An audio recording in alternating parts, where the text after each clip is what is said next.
অবশেষে কিছুটা হলো স্বস্তি। ভাবলাম কি আর হলো কি, 27 রানের লিড পেয়েছে, তবুও বলবো বেটার।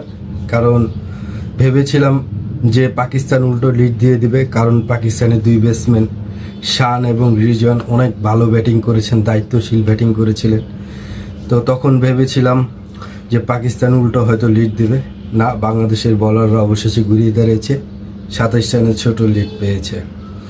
আমি আজকে দিনের শুরু থেকেই, তৃতীয় দিনের খেলার শুরু থেকে আমি একটা প্লেয়ারকে খুব মিস করেছি, সেটা হলো সাকিব আল হাসান। কারণ আমি এই জন্যই মিস করেছি ওকে, কারণ একটা ব্রেক থ্রো দরকার ছিল। কারণ যে সময় একটা ব্রেক থ্রো দরকার হয় এবং ম্যাচের মোড় ঘুরিয়ে দেয়, তখনই মনে হচ্ছিল যে এই সময়টা সাকিব আল হাসানকে খুবই প্রয়োজন। কারণ ওই একমাত্র বাংলাদেশের বলার যে কিনা ম্যাচের মোড় ঘুরিয়ে দিতে পারে, সঠিক সময় ব্রেক থ্রো এনে দিতে পারে।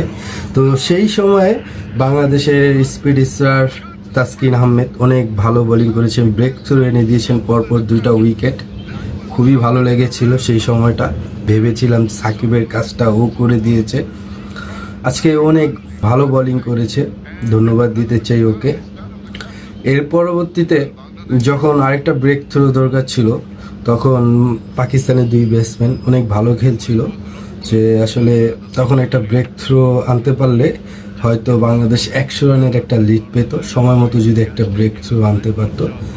এরপরও আমি বলবো অনেক ভালো হয়েছে, অনেক ভালো করেছে বাংলাদেশ, 27 রানের একটা লিড পেয়েছে।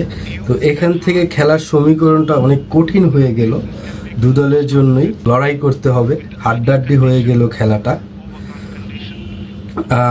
এখান থেকে যদি বাংলাদেশ মাথা ঠান্ডা করে ব্যাটিং না করতে পারে, তাহলে কিন্তু বাংলাদেশ ম্যাচ থেকে ছিটকে যাবে।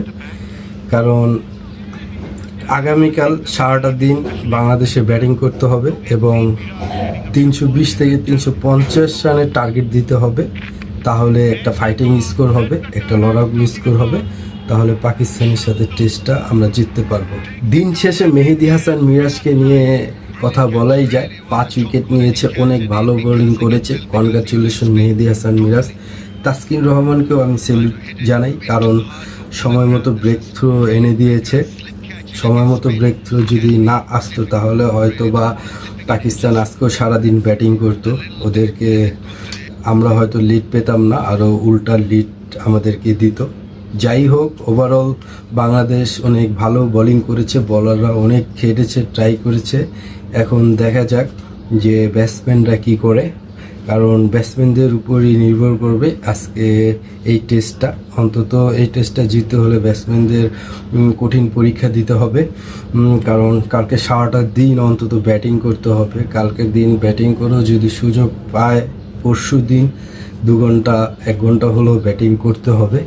350 রানের একটা দিতে হবে টার্গেট, না হলে খেলার সমীকরণটা কঠিন হয়ে যাবে। তো সবসময় বেস্ট অফ লাক বাংলাদেশ টিমের জন্য। তো দেখা যাক কি হয় লাস্ট পর্যন্ত। আল্লাহ হাফেজ, পরবর্তীতে চলে আসবো নতুন ভিডিও নিয়ে।